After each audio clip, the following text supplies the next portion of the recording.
What's up, everybody? This is Trysta. Please subscribe to This League. Tap the bell, comment below, and give us a like. On this episode of This League, we explore the NBA's injury problem. We talk about how Danny Ainge has bought more time to keep his fucking job. We talk about the one high seed that can actually make a deep run. Warriors. And we also get into some listener DMs. All right, Marty. Marty is looking better, feeling better, and about to drop the beat. The NBA has a problem. A problem they frankly don't want to admit. Not just an injury problem, which would be bad on its own, but a star injury problem. Everyone knew it was going to happen coming into the season. I said it. There would be issues. We talked about it early. It happened. October 11th was Game 6 between the LA Lakers and the Miami Heat. October 11th. Yeah. 6 weeks later, training camp versus a normal 12 weeks. 6 weeks off season? That's incredible. That is fucked up. They also knew it was messed up. December 1st, that's when it hit. December 14th, preseason game. December 22nd, start of the NBA season. Gross. Yeah. October 11th, I think that was the day I officially got hired by Barstool. So it's that recent. Congratulations. Yeah. Yes. Marty has been here for what Dave would call a cup of coffee. Yeah. We have a condensed schedule, a condensed offseason, a truncated training camp, condensed preseason, and of course, COVID in the middle of all of that. 5 straight months of every other day back-to-backs. The most under-discussed topic in the NBA, folks, is injuries. COVID, DNP, long stretches. That means do not play. Did not play. Long stretches without star players, uncertain returns. I mean, it is bad. There was so much chatter about this. Everybody's pissed. Every team is pissed. Every player's pissed. That the NBA actually had to come out and say, hey, actually, the rate of players needing to miss games because of injuries is actually down from last season and within the normal range for what the league has seen over the last 5 seasons. I mean, that's bullshit. That's bullshit. That's bullshit because, one, it completely ignores COVID, which is technically not an injury, but you still miss games and they don't count that. Right, yeah. That's bullshit. And second, it misses the larger point. It's not just how many people are missing games, it's who is missing games. Star players missing a shitload of games at record rates. We have the stats, of course, to prove it, because people will always say, Tristy, you're full of shit. So, Marty, if I said to you, the top 100 scorers, let's take that list. Okay. Would you say that the top 100 scorers in the league could be technically considered, we'll just say loosely, the best players in the league? Yeah. You'd probably get most of them. Yeah, you'd definitely get most of them in there, yeah. Top 100, that's why we use 100. Out of the top 100 scorers this season, how many, Marty, do you think have played 60 or more games this year? 60 or more, 60 like, or more at games. This point, or like on pace? On pace. Okay, so that would be like, missed like 8 or fewer games. Probably not that many. I'd say 15. Out of the top 100 scorers this year, only 36 have played 85% or more of the season. Okay, yeah. I went low because I knew it was going to be low, but that's still staggering. Stars dropping like flies. And you could say, oh, well, this is normal. Last year, in a pandemic year, 54% of the top 100 played more than 85%. And in the last full season, 64% played 85% or more of the season. So it's almost half the amount of a normal regular season. But we have Adam Silver being like, everything's normal here, folks. Nothing to see here. Actually, injuries are down. Fuck you. Why would I watch the game? You're talking about the most marketable players in the league have missed significant time. And you wonder why ratings are down 50% from where they were last year and 50% down from where they were 2 years ago as well?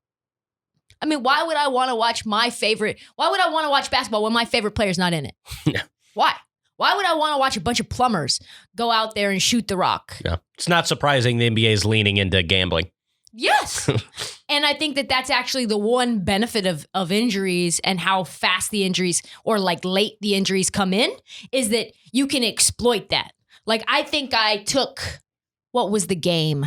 I took Indiana Pacers money line over the Philadelphia 76ers. It was plus 280 because Embiid was questionable. And I was like, fuck that. I'm going to bet Embiid's not playing. And that's a sharp little bet. Made some money. Yep. I'm saving up for the playoffs when you know they're going to play. Saving up for the playoffs. You're talking about Harden, KD, Kyrie, Jamal Murray, Spida, Butler, AD, Braun, Kawhi, PG, Jaylen Brown, Embiid, Levine, Zion, Kat, Shea, CJ, DeRozan, Siakam, John Wall, Karis LeVert, Hayward, Van Fleet, Kemba, D'Lo, Drew, Lowry. The list just goes on and on and on. This is absurd. I mean, I just got out of breath speaking those names. And that's not even all of them. The question, though, is why are these players getting so hurt? Why are the star players getting hurt at record rates when the guys in the middle are fine? Because the plumbers in the league are fine. They're playing more games than normal. Well, one, I think it's the back-to-backs. When you've got back-to-backs and you've got a lot of pressure to not fall into the play-in tournament, we know that's real pressure. Yeah. You've got stars that are like, I'm going to shoulder the burden for my team on these back-to-backs. They're pushing their bodies to the point of breaking. Good for them, I guess. Good for the league, I guess. I mean, that's what we sort of want, I guess. Yeah, no, it still is kind of funny to me that they took 10 games off the schedule acting like, oh, like we have the players like safety and health in mind, but really they just made it more condensed and actually worse, even though it's fewer games. Yeah, exactly. The Lakers went from a 2 seed to a 7 seed. Yeah. That's how bad it is because without those stars, AD goes down, Braun goes down, and all of a sudden it's free fall for the Lakers because we know they're not a good team at all without those 2 stars. They panicked then and had to bring their star players back faster than normal, which I did say. Hand up, I said, AD's back too soon and Braun will be back too soon. And now they're not going to play the rest of the season. They're going to be shut down for the rest of the season. It is not good. And they are in real trouble because of these injuries. The upshot is, net, as they say, there are only a few healthy teams going into the playoffs. We are just a couple of days away, folks, before the playoffs start. And we only have, 6 teams out of 20 that are actually healthy? 20 teams in it, and only 6 are really healthy. Yeah, that's probably about right. Yeah. Some of these players or some of these teams are playing teams. That even makes them more scary. They're healthy and they're hot when it actually counts. So who are these teams? Warriors, Blazers, Suns, Heat. And the Heat, by the way, the only reason that the Heat are healthy is because they were so unhealthy for the first 4 months. Right, yeah. That they somehow stayed in it. And now they've figured it out. Yeah. Bucks, Hornets, and Knicks. The teams that stick out to me in this list, and I don't know if they stick out to you, are teams that had 9 months off. Warriors, Hornets, Knicks. Julius Randle had basically an entire season as an off season. Right. You could have conceived and had a baby in that time frame. Like that is and meanwhile, yeah, no, they were done in March and then started in December. Yeah. Yep. Meanwhile, Jimmy Butler had the length that it takes to have a honeymoon. 6 weeks. Right. Yeah. Just like you're talking about the time that is maternity leave is how much Jimmy Butler got off. Not even that. Not even that. So it is brutal. The teams that didn't didn't make the bubble or they got bounced out early, those are the teams that somehow, some way, historic teams that have never made the playoffs in 11 years, they're back. Suns are back. Hornets back. Knicks back. I mean, this is unprecedented. And we can all say that the reason is, if you're really looking closely, is health. Health. That's just wild. No wonder Julius Randle looks like a monster. No wonder Steph looks like a jackrabbit. These guys had the longest offseason in history, and then you have other players and other teams that had the smallest offseason in history. So I'm going to say it right now. Injuries will be the number one factor in determining this year's NBA champion. This league. In rare instances, injuries can actually help a team. Insert Golden State Warriors entering the chat. Here it is. Bold prediction. I think the Warriors can go to the finals. Yes, I said it. Stay with me now. It is a bold take. It is. And I tell you what, if it comes to fruition, I will be, as usual, insufferable. If they go to the finals this year, I will say that that is the most impressive finals run they've ever had. This team should not be a playoff team. Yeah, no, sure. So if they go to the finals, it would certainly be their biggest feat. Yes. Absolutely. And we could say, like I said, if Steph, didn't I? If Steph takes this team to the playoffs, wins a first round, we can call him Batman. I think it's very clear Steph is Batman now. Yeah. And if they go to the finals, holy fuck, we need to put more respect on Draymond and we need to put more respect on Steph because they have no Clay, no KD. Woo! This team is trash. And they are good, right? Like, how can you be so bad and somehow look so good? I don't know. So, okay, how does this all happen? Let's break it down. Let's say that the Warriors sneak into the 7 seed. They beat the Lakers, who are hobbled. I don't even know what the deal is with AD. He's now has a bunch of new things, back spasms, re-twisted the ankle, this, that. Braun. They beat the Lakers. They get into the 7 seed. I mean, Anthony Davis just said he's going to limp through pain the entire way through. I am going to have to live through pain through the rest of the season out. That's not good. Braun says... All the Lakers have Rocky complexes. It's going to be so difficult, but we're going to... I don't know. Overcoming obstacles. They like to make it a little bit dramatic, don't they? Mm-hmm. So say that the Warriors get into the 2-7 matchup against the Suns. What we do know is that the Warriors are capable of beating the Suns even when they are ice cold, right? Steph went... I know you don't like this take. Steph went 1 for 11... and still beat the Suns. That is troubling when you know that Steph can carry a team to much higher heights when he's hot. No, they had the rest advantage, but... They did have the rest advantage. That would be a separate segment on back-to-backs and how often the teams lose on backto-backs when they shouldn't. Yeah, but to tell you the truth, I'm just so scared that we're going to have to play the Lakers in the first round. The Warriors would be a welcome opponent. We'll see. So the Warriors team knows how to win.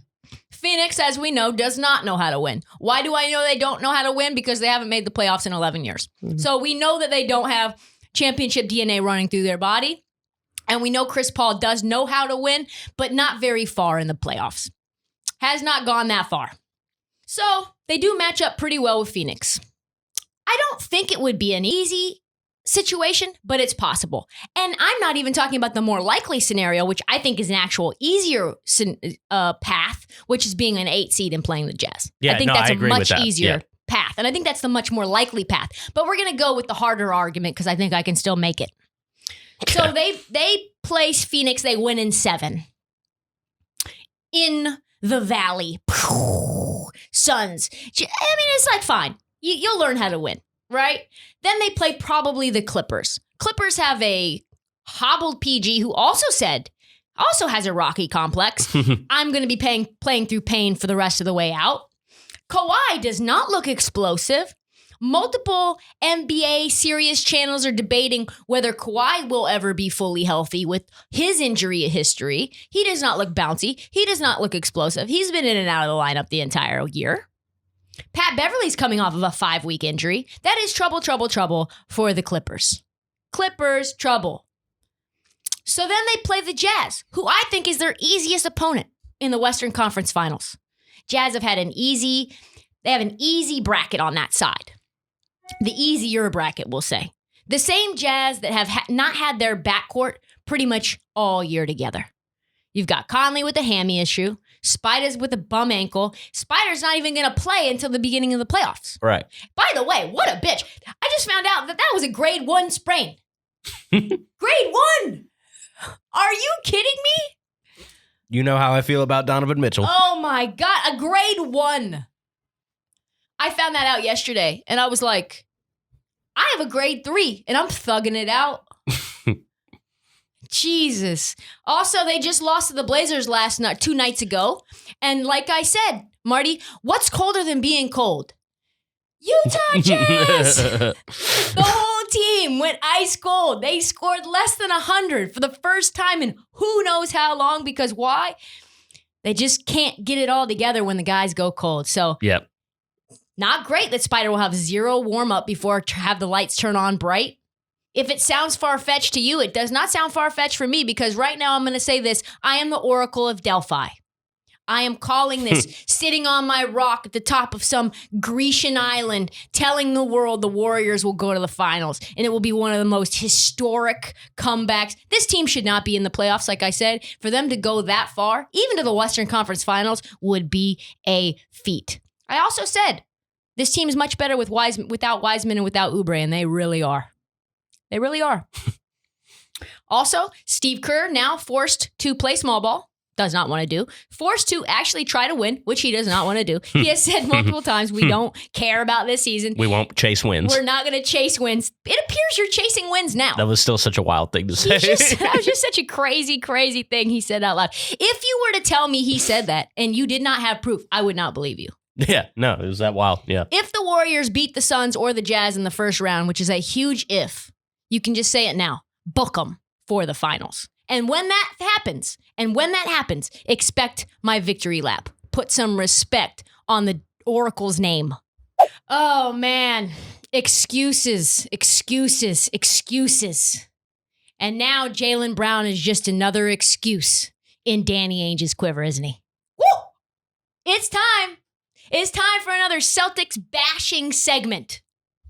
Yes, it is. People think I hate the Celtics. I do not. I do not hate the organization. I like the organization. I do not hate the players. I like the players a lot. But who do I not like? I do not like Danny Ainge.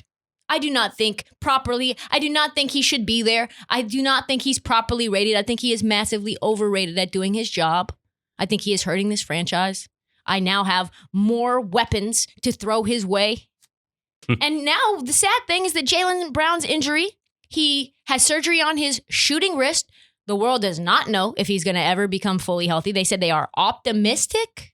Usually when it's like he'll make a full return, that's set in stone. They say the Celtics organization is cautiously optimistic that Jaylen Brown will return to full health. Well, that's not good. That's not good. He's your one piece of trade bait that you have on the roster, and now he's damaged goods. So, okay.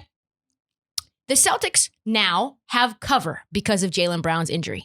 Wrist surgery, out for the year, out for at least 6 months, right?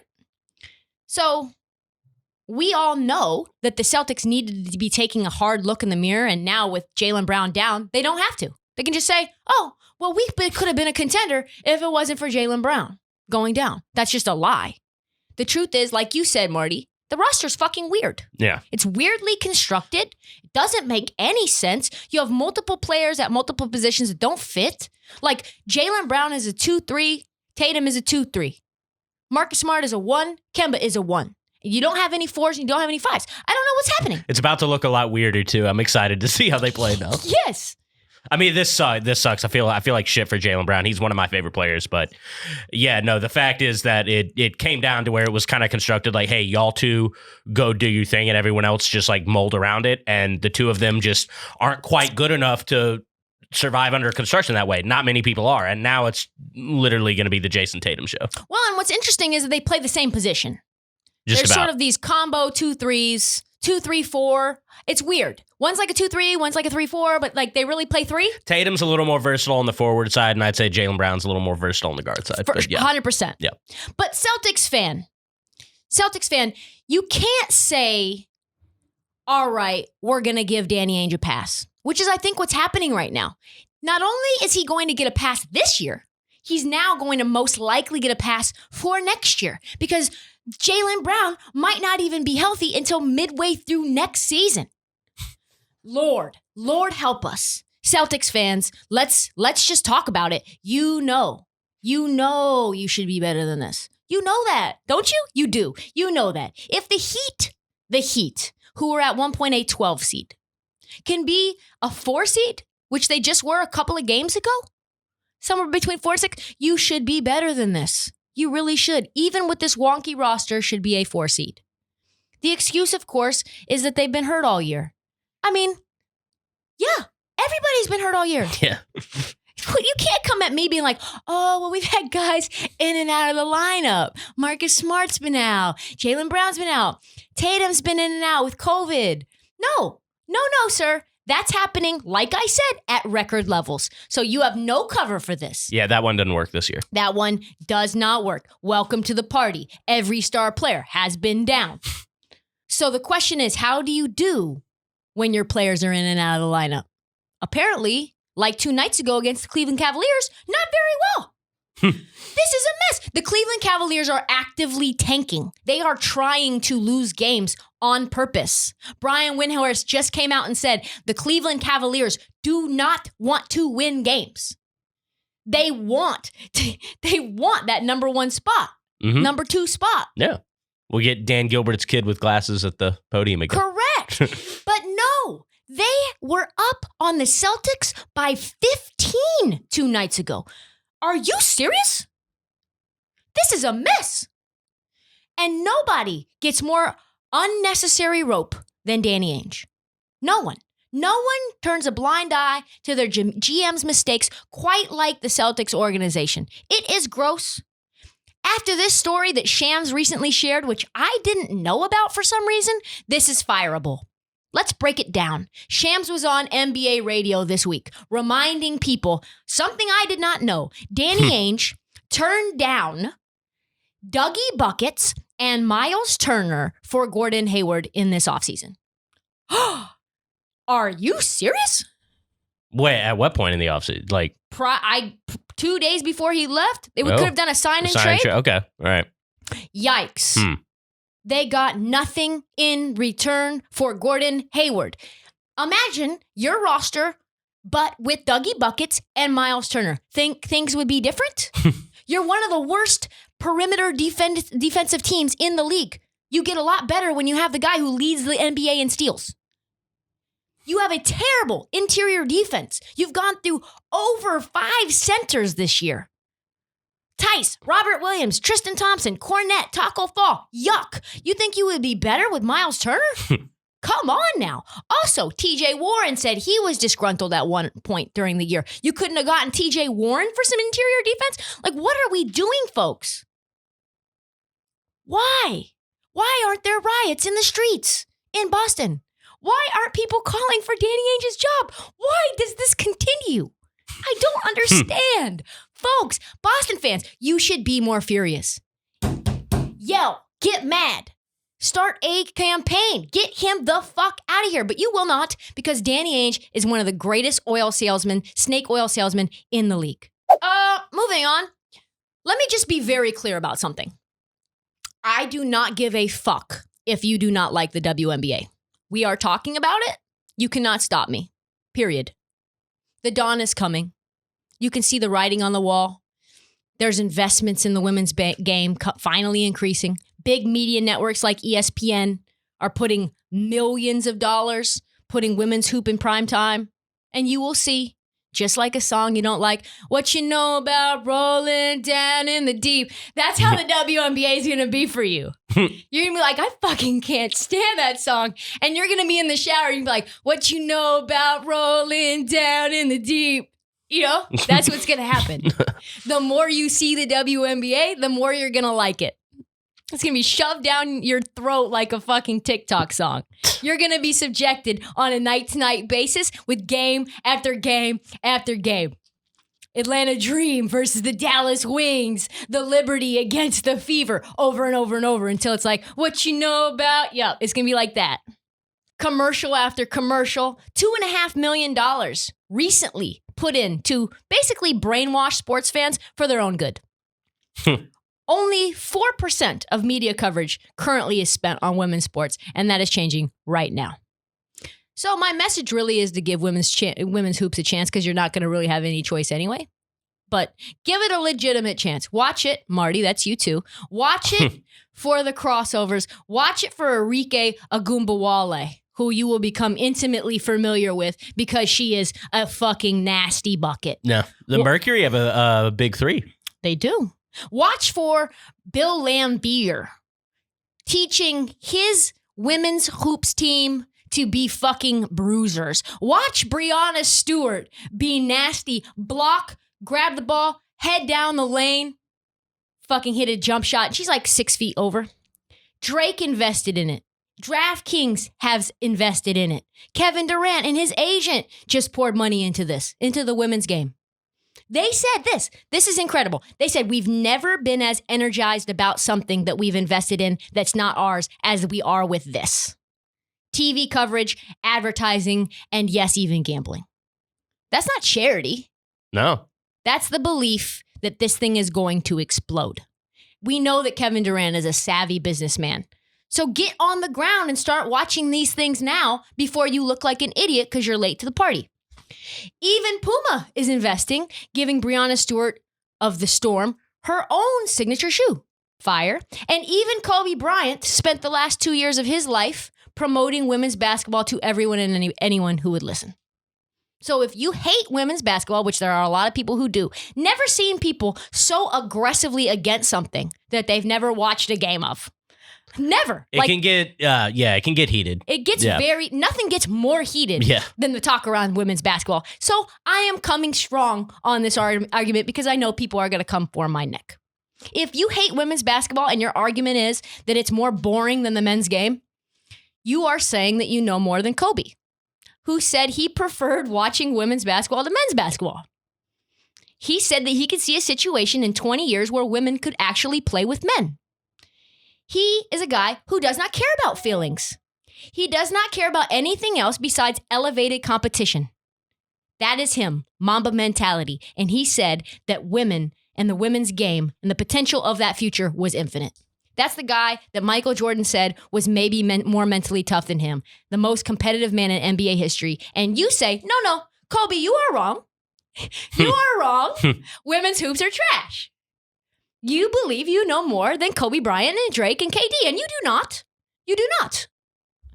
So anyway, all of that to say, the 2021 WNBA season is upon us. It is happening Friday. That is today. Get fucking excited. The season gets started tonight. If you've never been a fan, let me just acquaint you with teams you will like and to whet your appetite. Seattle Storm, Las Vegas Aces, Minnesota Lynx, Dallas Wings, and Washington Mystics. All very, very fun teams. Also, gambling opportunities limitless. There is nothing more electric than gambling on women's sports. I tell you what, you'll see a lot of missed layups right at the end of the game, and it will terrify you. Like maybe 6 in a row, and you're like, holy shit, is this going to go over? Is this going to go under? I don't know. If you watch that matchup, there's a Seattle Storm plays the Aces on May 15th. If you watch that full game with an open mind and you are not entertained, that's you, Marty. Fine, give it up, but you don't know basketball. Simple as that. Let's get into some DMs. Okay, first up we have, what team having a lottery pick is better for the NBA, the Warriors or the Timberwolves? What team having this year's lottery pick between the Warriors and the Wolves would be better for the NBA? I wrestled with this. I think each one has its own pros and cons. Yeah. The issue is this to me. The Minnesota Timberwolves don't need any of the top players in the top 4. They already are set at point guard unless they're going to get rid of D'Lo, which I don't think that they will get rid of Karl Anthony Towns' best friend. It's like Obamacare. Once you have them, you can't get rid of them. Yeah, it'd be a tough move. You know? Yeah. You didn't want them really, but now that you have them, you're kind of used to them. Karl Anthony Towns definitely wants them. They're still waiting on Devin Booker to sign in Minnesota. Oh, yeah, that one's big. Yeah, remember that? So I don't think you're going to get a point guard to replace D'Lo. You already have a shooting guard in Anthony Edwards. You already have a wing in a Koji. You have Cat. Are you going to go after a center and get Mobley, who is a definite risk and skinny like Wiseman? I don't think so. No, yeah. I think the best lottery pick would be for the Warriors to have that slot and then end up drafting Jalen Suggs. Whew. Can you imagine? Yeah, no, it'd be sick. I mean, if we're talking about like for the NBA, like front office, I mean, it's definitely the Warriors. I mean, they want Steph to have contending years at the end of his prime for sure. So we all do. And that's the struggle for me. Do I want the Warriors to win? and continue their dynastic run, which was very boring? Or do I care more about Steph? I think I care more about Steph than I do how much I don't like dynasties. So I would like Steph to get more rings for sure. So you've got Jalen Suggs, Steph, Clay, Draymond. I mean, Wiseman's not staying. So whatever they do at center, it doesn't matter to me. Kevon Looney, for all I care, I don't care. But I think that becomes a really, really good. I think that becomes a really, really good team because Jalen Suggs can actually play defense and Steph Curry cannot. So yeah, I think that's exciting. I think he would be a perfect fit in Golden State as well. Okay, next we have how far do you think the Nuggets will go? Man, I've changed my mind on this so many times. Back and forth we go. Really? Back, forth. I mean, like all throughout the season, haven't you? Oh, I mean, yeah, certainly. Yeah. Throughout the season, it's been ping pong, ping pong. This is the team I think gets bounced out of the first round. I think the Blazers play them or the Mavs play them. I mean, the best shot that they have is if the Mavs play them because I don't know really what the Mavs are. I'm not sure. On a night-to-night basis, I'm not sure. Yeah, I would bet them against the Mavs. But I think if they play the Lakers or the Blazers, they are gone. Gone. It's the opposite of last year, right? Like last year, nobody counted anything for them, and they went to the Western Conference Finals. But Nuggets are a team that people have high hopes for, high expectations for, and I think it's just going to come to a screeching halt. This Nuggets team is worse than they were when they played Portland, when Portland beat them in 7. And Portland is better than they were when Portland beat them in 7. They've got more weapons there. I mean, we had Evan Turner, for God's sakes, then. We had Evan Turner, and they had Jamal Murray. They do have Michael Porter now. I think it evens out a little. Yeah. But come on now. The Blazers should win that series in 6 or 7. So do I trust Michael Porter Jr.? I do not. So it's just Jokic out there without anyone. I think it's a bounce. Bounce. Oof. Bounce. Hot. MVP getting bounced out of the first round. What do you think about that? I always like when they have to do it in when they have to do the presentation of the trophy in like a hallway somewhere. It's the best. Remember when Dirk had to have it It's done? the best. Yeah. So I'm down for that. All right. Yeah. Next we have who was your defensive player of the year? Man, isn't this hotly debated? This is more hotly debated than MVP. Yeah. At this point, yeah. Everybody is saying that they are the defensive player of the year right now. Everyone. You've got Draymond saying it. You've got, obviously, Ben Simmons saying it. You've got Joel Embiid saying it. You've got Drew Holiday saying it. The 76ers claiming they have 2 guys that should equally win the defensive player of the year. I don't know. Can you share it? I don't know. But no. You could make a reasonable argument that Embiid and Ben Simmons aren't even the best defenders on their team. Matisse Thybulle statistically is a better defender, even though he's only playing 20 minutes. If you put him per 36, he's better. So I don't think you could give it to them if you're going to say, we're not going to give it to Matisse. But to me, the defensive player of the year is once again, Rudy. I give the entire league and all of sports COVID, Gobert. Having a record defensive year, I don't like him, but he is really, it is a tremendous year. His defensive on-off split is one of the largest of any high-volume player over the last 15 years. Meaning the Jazz are so much better on defense when he's on the court than when he's off. Nearly a 12-point difference per 100 possessions. And he doesn't even score. Yeah, no, that's stout. He doesn't even score. This defense has been so good. He's number 4 overall in the entire league in win shares per 48 minutes, behind Jokic, Embiid, and Butler, all guys who score a ton more than him. In other words, his defense has been so good, it makes him more valuable than Harden, KD, Kawhi, Steph, and Dame. I don't even know how to rectify that in my mind. It is like Rudy is more valuable than Dame? I mean, I guess. I mean, he is. That's what the numbers say. Mm-hmm. But I don't like Rudy Gobert, so I never give him anything ever in life. No awards go to Rudy. None. 0 awards to Rudy. So I would give it, upon deep thought, Drew Holiday. I give it to Drew because you know what? Drew deserves it. Drew deserves it as a human. Drew deserves it because he's constantly slept on. The thing that is impressive to me about Drew Holiday is how much pressure he puts on the ball. I think personally, I prefer on-ball defenders who are elite than off-ball defenders that are elite. I mean, cool. Like, Sure. you get out in space. But there are people who, like Ben Simmons is a tremendous off-the-ball defender. Tremendous. He is one of the best on-ball defenders in the league. Relentless, gets up into your grill. The sole reason that Damian Lillard started shooting from 30, 35 feet was Drew Holiday. The sole reason. We got bounced. We got swept by the Pelicans because of Drew Holiday.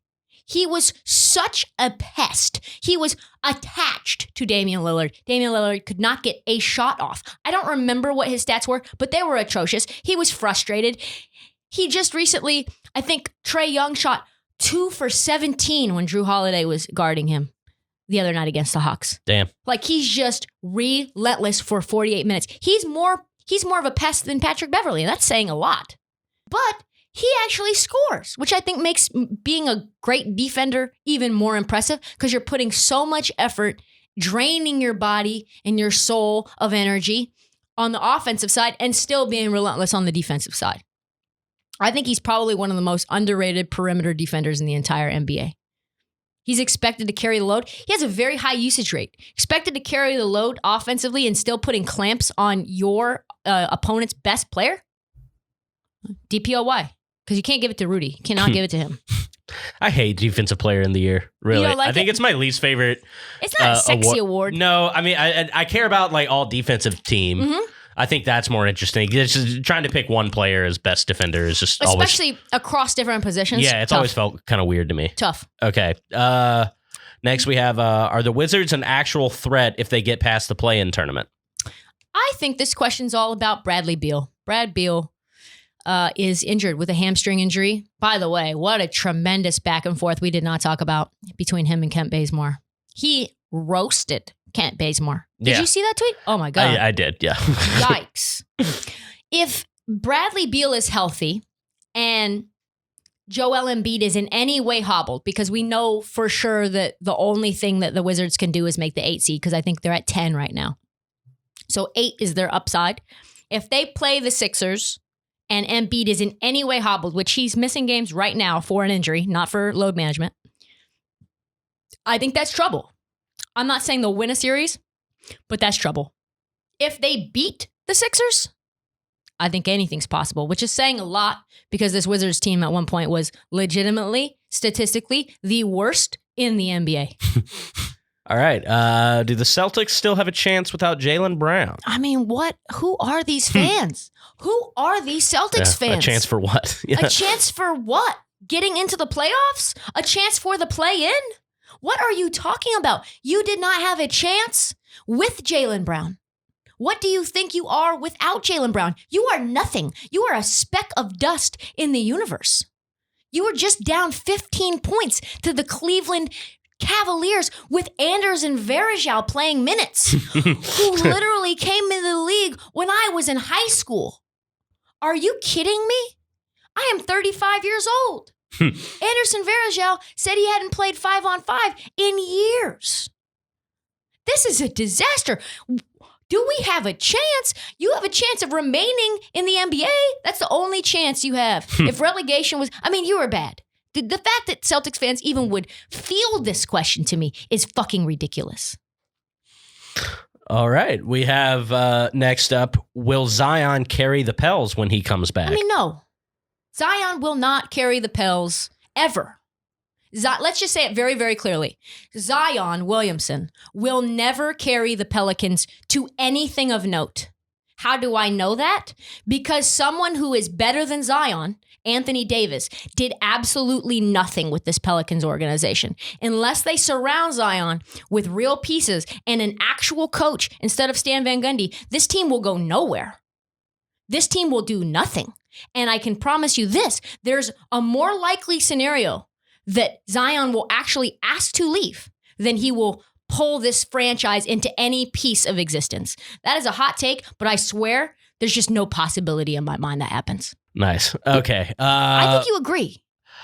I do sort of. I mean, I'm very aware of what the Pelicans have and haven't been able to do. I'm not pulling for it by any stretch, but what you just laid out seems like a very, very possible scenario. Very, very possible. I don't want it to happen. I just think history shows that is exactly what happens. And they had Drew Holiday and they had Boogie Cousins and they couldn't do dick. Yeah, no, which just sucks because, that was unlucky. Boogie got hurt. Sure. But still, I just don't want to see Zion become part of a super team. That's like my biggest fear. I like him too much. I think he goes to the Knicks. Okay. Last up, we have what team that are in the playoffs right now are overrated or underrated? What teams in the playoffs are overrated and underrated? Pretty simple. Overrated. Jazz. Most overrated team in the league right now. Yep. I think they are the most likely to be bounced out early, besides obviously the Nuggets. But I think Nuggets in the middle of the pack, properly rated. Sixers, Lakers. Let's just be very, very clear. Lakers, it's not your year. It's not your year. Just pack it up. Have no expectations. It's not happening. And probably the Bucks, depending on who they get in the first round. If you get the Heat in the first round, that'd be tough. I mean, it's just. I mean, Mike Budenholzer might as well just start putting his resume on Indeed.com because it's you're done. Underrated. Wizards, like I said, hot.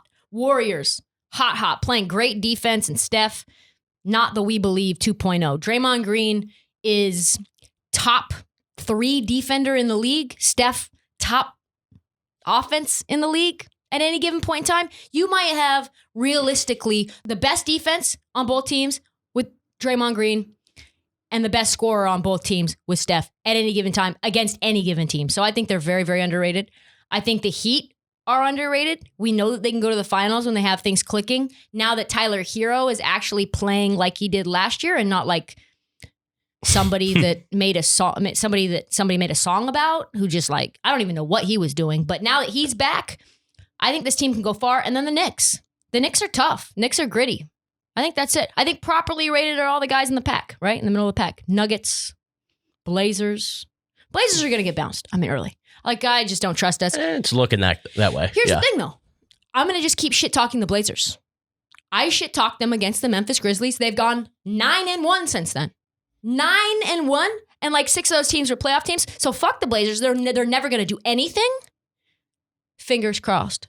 No, I need them to lose. I need them to keep losing. Do you? Yeah. Keep the Lakers out of that spot. Keep the Lakers at 6. That's all the time that we have for the This League podcast. Please subscribe. Please rate. Please review on Apple Podcasts and Spotify. Also, the Knicks have clinched a playoff spot. We have a Knicks t-shirt that is Biggie Smalls inspired. Julius Randle, King of New York. Very, very dope in the Barstool store. We will put it out on our story on Twitter and on all the other channels that we are on. Please subscribe and unsubscribe and resubscribe. That makes a massive difference. We also have other merch coming for the playoffs. Do not forget to follow us at This League on YouTube, TikTok, Instagram, Twitter, and we also have a new Facebook discussion group that's about to get popping. Thank you so much for listening. It is a pleasure. Tune in Monday afternoon for the next edition of This League.